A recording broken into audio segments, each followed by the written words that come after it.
তো আবু হানিফা রাহিমাহুল্লাহর ফতোয়া হচ্ছে, যেটা বাদায়ুস সানায়ের মধ্যে হানাফি মাযহাবের বিখ্যাত ফিকহি ফতোয়ার গ্রন্থ, ফিকার গ্রন্থ লেখা আছে যে ইন্নাল কুরবাতা ফি হাযাল বাব ইরাকাতুদ দাম ওয়া ইরাকাতুদ দাম লা তাহতামিলু তাজজিআহ লিআন্না আয-যাবহা হুয়া ওয়াহিদ। যে এই কুরবানিতে আমাদের নেকি আমরা গ্রহণ করতে চাই, ইবাদত আমরা করতে চাই রক্ত প্রবাহিত করার মাধ্যমে, আর একটা জীবনের রক্ত প্রবাহিত করার মাধ্যমে আমরা নৈকট্য হাসিল করি। আর লা তাহতামিলু তাজজিআহ, আর এই জীবন খণ্ডন করা, ভাগ করা সম্ভব নয়। এই ইবাদতকে ভাগ করা, খণ্ডন করা সম্ভব নয়। এই জন্য আবু হানিফা রাহিমাহুল্লাহর মত হচ্ছে, একটা ছাগলে একটা পরিবারও অংশগ্রহণ করতে পারবে না। একটা ছাগল পরিবারের মালিকের পক্ষ থেকে, যিনি মালিক তার পক্ষ থেকেই কুরবানি বলে গণ্য হবে। লা তাহতামিলু তাজজিআহ, ভাগ করা সম্ভব নয়। দলিল ইমাম মালিকের সাথে আবু হানিফা রাহিমাহুল্লাহর কিছু পার্থক্য আছে, সেটা আমি ডিটেইলসে বলবো। তো এনারা যে বলছেন যে একটা কুরবানিকে ভাগ করা সম্ভব নয়, তাদের মূল দলিল কি? তাদের মূল দলিল হচ্ছে, কুরবানি আজকের যুগের নতুন ইবাদত নয়। মুহাম্মদ সাল্লাল্লাহু আলাইহি ওয়াসাল্লাম নতুন করে কুরবানি করছেন এটা নয়, আগের যুগ থেকে কুরবানি চলে আসছে। পিতা আদম আলাইহিস সালামের দুই সন্তান হাবিল এবং কাবিল কুরবানি করেছে। ফাতুকুব্বিলা মিন আহাদিহিমা কাররাবা কুরবানান ফাতুকুব্বিলা মিন আহাদিহিমা, তারা দুই ভাই কুরবানি পেশ করলো, তাদের কুরবানি একজনেরটা আল্লাহ কবুল করলো। ওই যে কুরবানি ইব্রাহিম আলাইহিস সালামের, এই আদম আলাইহিস সালামের দুই সন্তান দিয়ে শুরু হয়েছে, যেটা আল্লাহ সুবহানাহু ওয়া তাআলা পবিত্র কোরআন মাজিদের মধ্যে আরো স্পষ্ট করে বলেছেন আগের যুগের উম্মতের কুরবানির কথা, যে আগের যুগের উম্মতের মধ্যে যাদের কুরবানি কবুল হতো, তাদের কুরবানি আগুনে এসে পুড়ে যেত। তো যখনই আপনি আগুনে এসে পুড়ে যাওয়া বলবেন, তখন কোশ্চেনকালও সেটার মধ্যে ভাগ করা সম্ভব হবে না।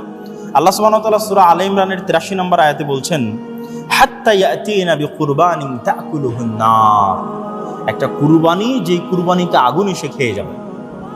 এখন 7 জনে আমরা কুরবানি দিয়েছি, আমাদের 7 জনের কার কুরবানি কবুল হয়েছে, এটা যদি আমরা মুহাম্মদ সাল্লাল্লাহু আলাইহি ওয়াসাল্লামের আগের যুগের আগুন এসে কুরবানি পুড়ে নিয়ে যাবে, তখন তো কোনো মতেই জানা সম্ভব নয় যে আসলে কার কুরবানি কবুল হয়েছে।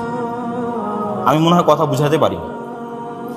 তো আগের যুগে এটাই ছিল যে একজনের পক্ষ থেকে একটাই কুরবানি কবুল হলো কিনা এটা আকাশ থেকে আগুন এসে পুড়ে যাবে, সেটা বোঝার জন্য আরো একটা দলিল এখানে পেশ করা হয়েছে, যে ওয়াফাদাইনাহু বিযিবহিন আযীম, সূরা সাফফাতের 107 নম্বর আয়াতে, যে ইব্রাহিম আলাইহিস সালাতু ওয়াস সালাম তার সন্তান ইসমাইলের একটা আত্মাকে মুক্ত করছেন আর একটা পূর্ণ আত্মার বিনিময়, যেখান থেকে আমাদের কুরবানির ইবাদতটা এসেছে, সেটার আসল হচ্ছে যে ইব্রাহিম আলাইহিস সালাম একটা পূর্ণ আত্মা কুরবানি করছেন, যেটা আল্লাহ কোরআনে বলছে ওয়াফাদাইনাহু বিযিবহিন আযীম, আর ওই পূর্ণ আত্মার বিনিময়ে ইসমাইল আলাইহিস সালামকে ছুটিয়ে নিচ্ছেন, ইসমাইল আলাইহিস সালাতু ওয়াস সালামের জীবনকে মুক্ত করে নিচ্ছেন আর একটা পূর্ণ আত্মার বিনিময়। ফালা তাহতামিলু তাজজিয়া, তাহলে এখানেও ভাগ বা খণ্ডন করা সম্ভব নয়। এবং এটার উপর ভিত্তি করেই অনেক বড় বড় আলেম ওলামা বলেছে যে আকিকায় ভাগ চলবে না। এখন একই দিনে একটা মেডিকেলে 7টা বাচ্চা জন্ম নিয়েছে, আমরা 7 জন মিলে একটা গরু নিয়ে এসে 7 জনের নামে আকিকা দিয়ে দিলাম, এবং ওই এক গরুতে 7 জনের আকিকা হয়ে যাবে, বা এক খাসিতে 7 জনের আকিকা হয়ে যাবে, হবে না। কি জন্য? যে এর নাফস, যে ইন্নাল ওয়ালাদ মুরতাহানুম বিআকিকাতিহি, যে বাচ্চার আত্মা বন্ধক আছে তার আকিকার সাথে। তো এই পূর্ণ আত্মাকে মুক্ত করতে হবে পূর্ণ একটা আকিকা দেওয়ার মাধ্যমে। তো এই সমস্ত দলিলগুলোকে সামনে রেখে ওনাদের মন্তব্য হচ্ছে যে এই অধ্যায়ে, কুরবানির অধ্যায়ে আসল মূল হচ্ছে একজন ব্যক্তির পক্ষ থেকে একটাই কুরবানি হতে হবে। এই জন্য আবু হানিফা রাহিমাহুল্লাহর মত হচ্ছে যে পরিবারও পিতার সাথে খাসির অংশগ্রহণ করতে পারবে না, যে খাসিতে পরিবার অংশ হতে পারবে না। ইমাম মুহাম্মদ রাহিমাহুল্লাহ স্পষ্ট বলছেন তার মুওয়াত্তা মুহাম্মাদের মধ্যে, যে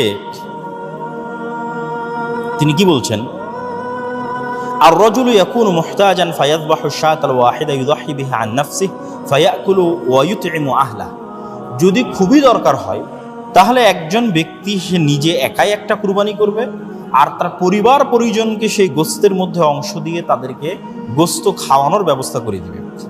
কিন্তু ওয়ালা ইয়াজুজু শাতুন ইল্লা আনিল ওয়াহিদ, কিন্তু একটা খাসিতে পরিবারের 3 জন সদস্য অংশগ্রহণ করবে, 5 জন সদস্য অংশগ্রহণ করবে, এটা আবু হানিফা রাহিমাহুল্লাহর পক্ষ থেকে সম্ভব নয়।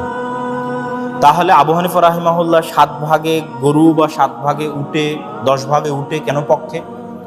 উনি বলছেন যে আসল হচ্ছে এই অধ্যায়ে ভাগ চলবে না, ততটুকুতে ভাগ চলবে যতটুকুতে রাসূল সাল্লাল্লাহু আলাইহি সাল্লাম ভাগ করেছেন। রাসূল সাল্লাল্লাহু আলাইহি সাল্লাম কতটুকুতে ভাগ করেছেন?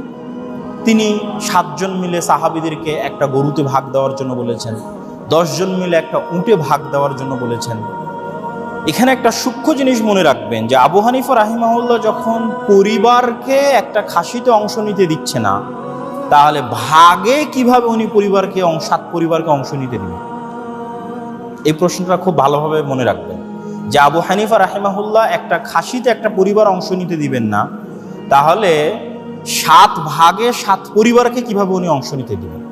7 পরিবার, 7টা ভাগ, 7 জন, 7 ব্যক্তির পক্ষ থেকে, যেখানে একটা খাসি উনি একটা ব্যক্তির পক্ষ থেকে বলছেন। এবং এগুলো স্পষ্টভাবে বাদাইউস সানাই বলেন, মুয়াত্তা মুহাম্মদ বলেন, বা আরো যত বই পুস্তক আছে এগুলো সবগুলোর মধ্যে স্পষ্টভাবে পাবেন। এখন আবু হানিফা রাহিমাহুল্লাহর ফতোয়ার সাথে ইমাম মালিকের ফতোয়ার পার্থক্য কি?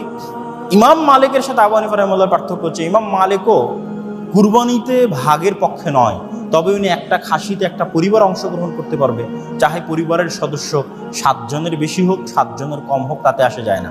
100 জন হলেও একটা খাসিতে একটা পরিবার অংশগ্রহণ করতে পারবে। ওনার দলিল কি?